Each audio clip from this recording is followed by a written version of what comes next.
You're about to buy a house with a $300 a month HOA fee. The neighborhood looks clean.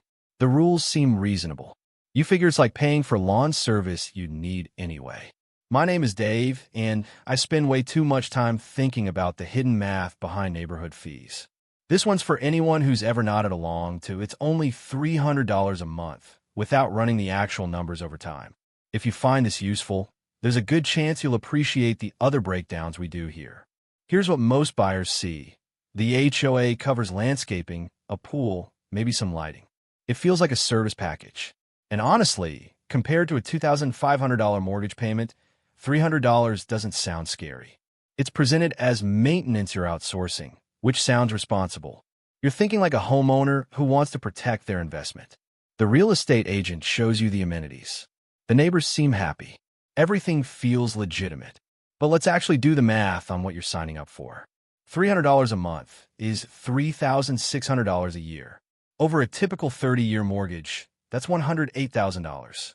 Except HOA fees don't stay flat. The national average increase is about 3% per year. At that rate, by year 30, your monthly fee isn't $300 anymore. It's around $700. And when you add up every payment with those annual increases, you're not paying $108,000. You're paying closer to $175,000 over the life of your mortgage. That's a second car. That's 4 years of college tuition. That's retirement money you'll never see again. Now, let's look at it a different way. Imagine you took that same $300 a month and just invested it in a basic index fund instead. Assuming a conservative 7% return, that $300 a month would grow to over $360,000 in 30 years. So the HOA isn't just costing you $175,000 in fees. It's costing you the opportunity to build real wealth. The actual cost is more like $500,000 in lost money. And that's assuming everything goes smoothly, which it won't. Here's a story that plays out constantly. My friend Sarah bought a townhouse in 2019. The HOA was $250 a month. She did the quick math. $3,000 a year seemed fine. She figured she was paying for convenience. 3 years later, the board voted to repave the parking lot and redo the clubhouse roof. Special assessment, $8,500 per unit, due in 90 days. Sarah didn't have it. She had to put on a credit card at 19% interest. A year after that, the monthly fee jumped to $340 because insurance costs went up. She couldn't vote against it. She couldn't opt out. She just had to pay. When she tried to sell 2 years ago, buyers kept walking away because the HOA fee had become a deal breaker. She eventually sold for $15,000 less than comparable homes without HOAs in the area. Sarah's not unlucky. She's normal. This is how HOAs actually work. Now, someone's going to say, but Dave, I don't want to mow my own lawn or deal with exterior maintenance. The HOA takes care of that. And that's fair. But here's the reality. You can hire a lawn service for $100 a month.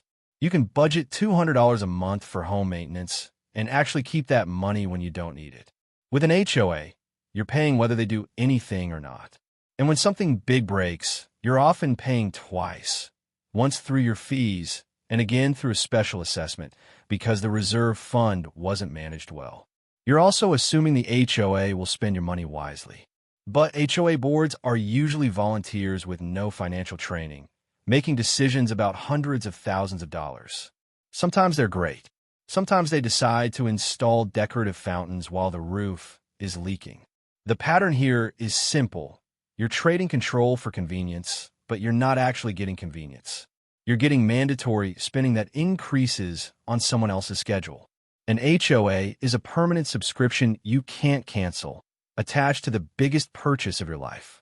And the fee isn't based on what you use. It's based on what the board decides to spend. I remember seeing data from the Foundation for Community Association Research showing that about 25% of HOAs hit homeowners with special assessments in a given year. And the average special assessment is over $1,000.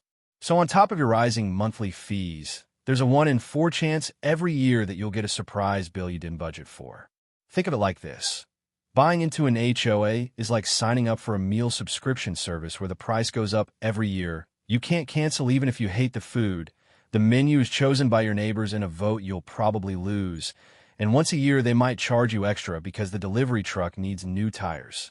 Except instead of dinner, it's your house. Or think about it like a phone plan. Except the phone company can raise your bill whenever they want, charge you random fees for infrastructure upgrades. And if you try to switch carriers, your phone is worth less money because the next person has to keep paying your old plan too. Here's the reframe. An HOA fee isn't a service.